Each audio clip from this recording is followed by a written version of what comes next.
Bismillahirrahmanirrahim. Assalamualaikum warahmatullahi wabarakatuh. Kali ini kami akan mempresentasikan tugas formasi sosial kami. Kami dari kelompok 1 beranggotakan 10 orang yang terdiri dari saya sendiri Afeo Arazak, kemudian Gaby Fernando, Mutiara Rahmi, Dian Eka Safitri, Yumi Randa, Oksela, Mulpa, Kairani, Wahyu Triandita, dan Dendi Zulfarel. Kali ini kami akan mempresentasikan tentang pelayanan kefarmasian di rumah atau home care. Pelayanan kefarmasian merupakan bagian integral dari pelayanan kesehatan dan merupakan wujud pelaksanaan pekerjaan kefarmasian berdasarkan Undang-Undang Nomor 23 Tahun 1992 tentang Kesehatan. Kegiatan pelayanan yang semula hanya berfokus pada pengelolaan obat sebagai komoditi bertambah menjadi pelayanan yang berkomprehensif berbasis pasien dengan tujuan meningkatkan kualitas hidup pasien. Salah satu pelayanan kesehatan yang sesuai dengan kebutuhan masyarakat tersebut adalah melalui pelayanan kefarmasian di rumah, yaitu pelayanan kepada pasien yang dilakukan di rumah khususnya untuk kelompok pasien lanjut usia, pasien yang menggunakan obat dalam jangka waktu lama, seperti penggunaan obat-obat kardiovaskuler, diabetes, TB, asma, dan obat-obat untuk penyakit kronis lainnya. Pelayanan kefarmasian di rumah oleh apoteker diharapkan dapat memberikan pendidikan dan pemahaman tentang pengobatan dan memastikan bahwa pasien yang telah berada di rumah dapat menggunakan obat dengan benar. Di sini saya akan menjelaskan lagi definisi apa sih home care. Nah, definisi pelayanan kefarmasian itu adalah pelayanan kefarmasian di rumah oleh apoteker adalah pendampingan pasien oleh apoteker dalam pelayanan kefarmasian di rumah dengan persetujuan pasien atau keluarganya. Pelayanan kefarmasian di rumah terutama untuk pasien yang tidak atau belum dapat menggunakan obat dan atau alat kesehatan secara mandiri, yaitu pasien yang memiliki kemungkinan mendapatkan risiko masalah terkait obat, misalnya komorbiditas, lanjut usia, lingkungan sosial, karakteristik obat, kompleksitas pengobatan, kompleksitas penggunaan obat, kebingungan atau kurangnya pengetahuan dan keterampilan tentang bagaimana menggunakan obat atau alat kesehatan agar tercapai efek yang terbaik. Sedangkan tujuan dan manfaat. Nah, di sini ada tujuan khusus dan tujuan umum. Tujuan khususnya yang pertama adalah terlaksananya pendampingan pasien oleh apoteker untuk mendukung efektivitas, keamanan, dan kesinambungan pengobatan. Yang kedua, terwujudnya komitmen, keterlibatan, dan kemandirian pasien dan keluarga dalam penggunaan obat atau alat kesehatan yang tepat. Yang ketiga, terwujudnya kerjasama profesi kesehatan, pasien, dan keluarganya. Lalu tujuan umumnya adalah tercapainya keberhasilan terapi obat. Manfaat 1 bagi pasien. 1. Terjaminnya keamanan, efektivitas dan keterjangkauan biaya pengobatan.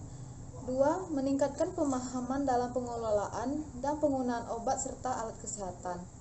3. Terhindarnya reaksi obat yang tidak diinginkan. 4. Terselesaikannya masalah penggunaan obat serta alat kesehatan dalam situasi tertentu.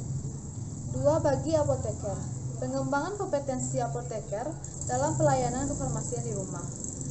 2. Pengakuan profesi kefarmasian oleh masyarakat kesehatan, masyarakat umum, dan pemerintah. 3. Terwujudnya kerjasama antara profesi. Prinsip-prinsip pelayanan kefarmasian di rumah atau home care. 1. Pengelolaan pelayanan kefarmasian di rumah dilaksanakan oleh apoteker yang kompeten. 2. Pengaplikasian peran sebagai pengambilan keputusan profesional dalam pelayanan kefarmasian sesuai kewenangan. 3. Memberikan pelayanan kefarmasian di rumah dalam rangka meningkatkan kesembuhan dan kesehatan serta pencegahan komplikasi. 4. Menjunjung tinggi kerahasiaan dan persetujuan pasien. 5. Memberikan rekomendasi dalam rangka keberhasilan pengobatan. 6. Melakukan telaah atau review atas penata laksanaan pengobatan. 7. Menyusun rencana pelayanan kefarmasian berdasarkan pada diagnosa dan informasi yang diperoleh oleh dari tenaga kesehatan dan pasien atau keluarga. 8. Membuat catatan menggunakan obat pasien atau patient medication record serta sistematis dan kontinu, akurat, dan komprehensif. 9. Melakukan monitoring penggunaan obat pasien secara terus-menerus. Serta lanjutannya, 10. Bertanggung jawab kepada pasien dan keluarganya terhadap pelayanan yang bermutu melalui pendidikan, konseling, koordinasi dengan tenaga kesehatan lainnya. 11. Memelihara hubungan di antara anggota tim kesehatan untuk menjamin agar kegiatan yang dilakukan oleh anggota tim saling mendukung dan tidak tumpang tindih. 12. Berpartisipasi dalam aktivitas penelitian untuk pengembangan pengetahuan pelayanan kefarmasian di rumah. Pelayanan yang dapat diberikan apoteker. Jenis pelayanan kefarmasian di rumah yang dapat dilakukan oleh apoteker meliputi 1. Penilaian atau pencarian masalah yang berhubungan dengan pengobatan. 2. Identifikasi kepatuhan dan kesepahaman terapeutik. 3. Penyediaan obat dan atau alat kesehatan. 4. Pendampingan pengolahan obat dan atau alat kesehatan di rumah, misalnya cara pemakaian obat asma, penyimpanan insulin, dan lain-lain. 5. Evaluasi penggunaan alat bantu pengobatan dan penyelesaian masalah sehingga obat dapat dimasukkan ke dalam tubuh secara optimal. 6. Pendampingan pasien dalam menggunakan obat melalui infus atau obat khusus. 7. Konsumsi masalah obat. 8. Konsultasi kesehatan secara umum. 9. Dispensing khusus, misalnya obat khusus. 10. Monitoring pelaksanaan efektivitas dan keamanan penggunaan obat, termasuk alat kesehatan pendukung pengobatan. 11. Pelayanan farmasi klinis lain yang diperlukan pasien. 12. Dokumentasi pelaksanaan pelayanan kefarmasian di rumah. Peran apoteker. Kegiatan pelayanan kefarmasian di rumah tidak dapat diberikan kepada semua pasien mengingat waktu pelayanan yang cukup lama dan keseimbangan. Oleh karena itu, diperlukan seleksi pasien dengan menentukan prioritas pasien yang dianggap perlu mendapatkan pelayanan kefarmasian di rumah. Pasien yang perlu dapat pelayanan kefarmasian di rumah antara lain pasien yang menderita penyakit kronis dan memerlukan perhatian khusus tentang penggunaan obat, interaksi obat, dan efek samping obat. Pasien dengan terapi jangka panjang, misalnya pasien TB, HIV, atau AIDS. Salah satu kriteria atau lebih regimen obat sebagai berikut. Pasien minum obat 6 macam atau lebih setiap hari. Pasien minum obat 12 dosis atau lebih setiap hari. Pasien minum salah satu dari 20 macam obat dalam tablet satu yang telah diidentifikasi tidak sesuai dengan pasien geriatri. Pasien dengan 6 macam diagnosa atau lebih. Peran apoteker dalam pelayanan kefarmasian di rumah meliputi 11 hal, yaitu penilaian sebelum dilakukan pelayanan kefarmasian di rumah. 2. Penilaian dan pencatatan data awal pasien. 3. Penyeleksian produk, alat-alat kesehatan, dan alat tambahan yang diperlukan. 4. Menyusun rencana pelayanan kefarmasian di rumah. 5. Melakukan koordinasi penyediaan pelayanan. 6. Melakukan pendidikan pasien dan konseling. 7. Pemantauan terapi obat. 8. Melakukan pengaturan dalam penyiapan pengiriman, penyimpanan, dan cara pemberian obat. 9. Pelaporan efek samping obat dan cara mengatasinya. 10. Berpartisipasi dalam penelitian klinis obat di rumah. 11. Proses penghentian pelayanan kefarmasian di rumah. Kriteria penghentian pelayanan kefarmasian di rumah. Penilaian sebelum dilakukan pelayanan kefarmasian di rumah. Apoteker harus memastikan bahwa untuk setiap pasien yang dirujuk mendapatkan pelayanan kefarmasian di rumah. Telah dilakukan penilaian kelayakan untuk pelayanan tersebut, yang meliputi keluarga atau pendamping pasien setuju dan mendukung keputusan pemberian pelayanan kefarmasian di rumah oleh apoteker.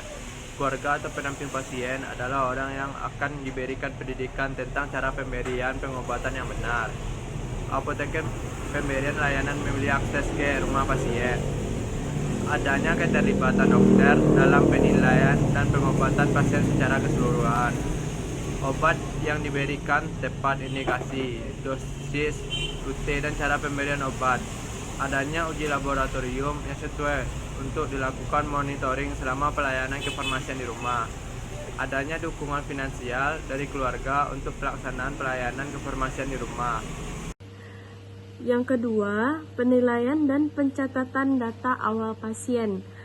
Data awal pasien harus dicatat secara lengkap dalam catatan penggunaan obat pasien yang meliputi: pertama, nama pasien, alamat, nomor telepon, dan tanggal lahir pasien.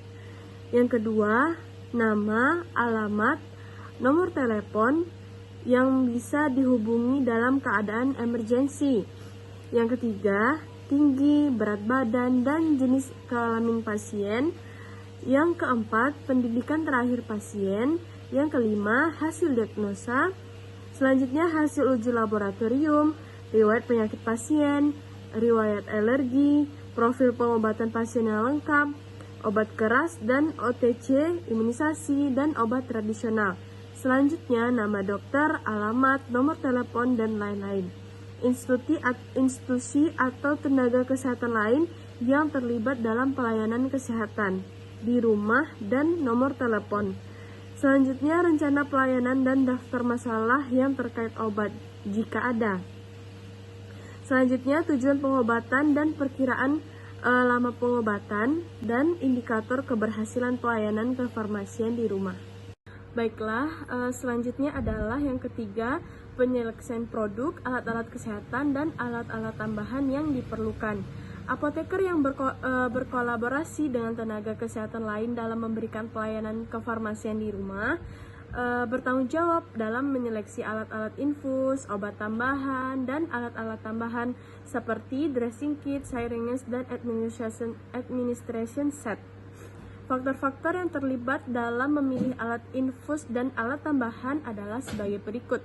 Yang pertama, stabilitas dan kompatibilitas peralatan infus yang digunakan. Yang kedua, kemampuan alat infus menerima sejumlah volume obat yang tepat dan pelarut lain, serta dapat menyampaikan dosis dengan kecepatan yang tepat. Yang ketiga adalah kemampuan pasien atau pemberi layanan dalam mengoperasikan infus. Yang selanjutnya adalah adanya potensi komplikasi dan ketidakpatuhan pasien. Selanjutnya, waktu yang memungkinkan bagi pasien untuk menerima infus. Dan terakhir adalah fitur pengaman dari peralatan infus. Peran yang keempat yaitu menyusun rencana pelayanan kefarmasian di rumah, di mana dalam menyusun atau membuat rencana pelayanan kefarmasian untuk menyelenggarakan pelayanan kefarmasian di rumah, apoteker dapat bekerja sama dengan pasien, keluarga pasien, dan berkoordinasi dengan tenaga kesehatan lain. Dan sebaiknya rencana pelayanan kefarmasian ini mencakup beberapa hal. Yang pertama, gambaran masalah aktual dan masalah terkait obat dan cara mengatasinya. Yang kedua, gambaran dari hasil terapi yang dilakukan. Yang ketiga, usulan pendidikan dan konseling untuk pasien. Yang keempat, rencana khusus pelaksanaan monitoring dan frekuensi monitoring yang akan dilakukan. Rencana kefarmasian ini harus didokumentasikan dalam catatan penggunaan obat pasien. Yang kelima, melakukan koordinasi penyediaan pelayanan. Dalam hal ini, apoteker bekerja sama dengan tenaga kesehatan lain. Kegiatan yang dilakukan yaitu yang pertama, memberikan informasi kepada pasien dan keluarga pasien tentang berbagai pelayanan kesehatan yang tersedia di masyarakat yang dapat digunakan oleh pasien sesuai dengan kebutuhan mereka. Yang kedua, membuat perjanjian atau kesepakatan dengan pasien dan keluarga pasien tentang pelayanan kesehatan yang diberikan. Yang ketiga, mengkoordinasikan rencana pelayanan kefarmasian kepada tenaga kesehatan yang terlibat dalam pelayanan kefarmasian di rumah kepada pasien berdasarkan jadwal kunjungan yang telah dibuat. Yang keempat, bekerja sama dengan tenaga kesehatan lain dalam memberikan pelayanan kesehatan kepada pasien sepanjang rentang perawatan yang dibutuhkan pasien. Yang kelima, melaksanakan pelayanan kefarmasian berfokus dengan tujuan akhir, yaitu meningkatkan kemandirian dan kualitas hidup pasien. Yang keenam, melakukan rujukan dan keputusan penghentian pelayanan kefarmasian di rumah. 6. Melakukan pendidikan pasien dan konseling. Apoteker bertanggung jawab memastikan bahwa pasien menerima pendidikan dan konseling tentang terapi pasien. Apoteker harus mudah dihubungi jika ada pertanyaan atau munculnya permasalahan yang terjadi pada obat. Apoteker juga menyediakan informasi tambahan dalam bentuk tulisan untuk memperkuat informasi yang diberikan secara lisan. 7. Pemantauan terapi obat. Apoteker secara terus-menerus bertanggung jawab melakukan pemantauan terapi obat dan evaluasi penggunaan obat pasien sesuai rencana pelayanan kefarmasian dan disampaikan semua hasilnya kepada tenaga kesehatan yang terlibat dalam pengobatan pasien. Hasil pemantauan ini didokumentasikan dalam catatan penggunaan obat. 8. Yaitu melakukan pengaturan dalam penyiapan pengiriman, penyimpanan, dan cara pemberian obat. Apoteker harus memiliki keterampilan yang memadai dalam pencampuran, pemberian, penyimpanan, pengiriman, dan cara pemberian obat dan penggunaan peralatan kesehatan yang dibutuhkan. Pencampuran produk steril harus sesuai dengan standar yang ada. Apoteker menjamin bahwa pengobatan dan peralatan yang dibutuhkan pasien diberikan secara benar tepat waktu untuk mencegah terhentinya terapi obat. Selanjutnya juga, apoteker menjamin kondisi penyimpanan obat dan peralatan harus konsisten sesuai dengan petunjuk pemakaian baik selama pengiriman obat dan saat disimpan di rumah pasien. Yang kesembilan yaitu pelaporan efek samping obat dan cara mengatasinya. Apoteker melakukan pemantauan dan melaporkan hasil monitoring efek samping obat dan kesalahan pengobatan. Apoteker juga memastikan dokter telah mengonfirmasi setiap kemungkinan munculnya efek samping obat.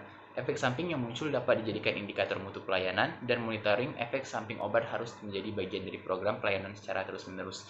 Reaksi efek samping yang serius dan masalah terkait obat harus dilaporkan ke Badan POM RI. 10. Berpartisipasi dalam penelitian klinis obat di rumah. Apoteker sebaiknya berpartisipasi dalam penelitian klinis penggunaan obat di rumah yang diawali dengan penelitian di pelayanan kesehatan dan dilanjutkan selama dilakukan pelayanan kefarmasian di rumah. Dalam melakukan penelitian klinis obat di rumah, apoteker sebaiknya telah memperoleh dan memiliki informasi yang cukup tentang protokol penelitian obat. Yang ke-11 ada proses penghentian pelayanan kefarmasian di rumah. Di sini ada kriteria penghentian pelayanan kefarmasian di rumah.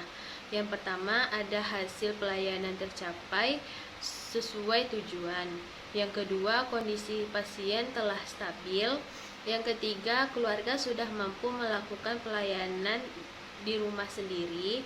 Yang keempat, pasien dirawat kembali di rumah sakit.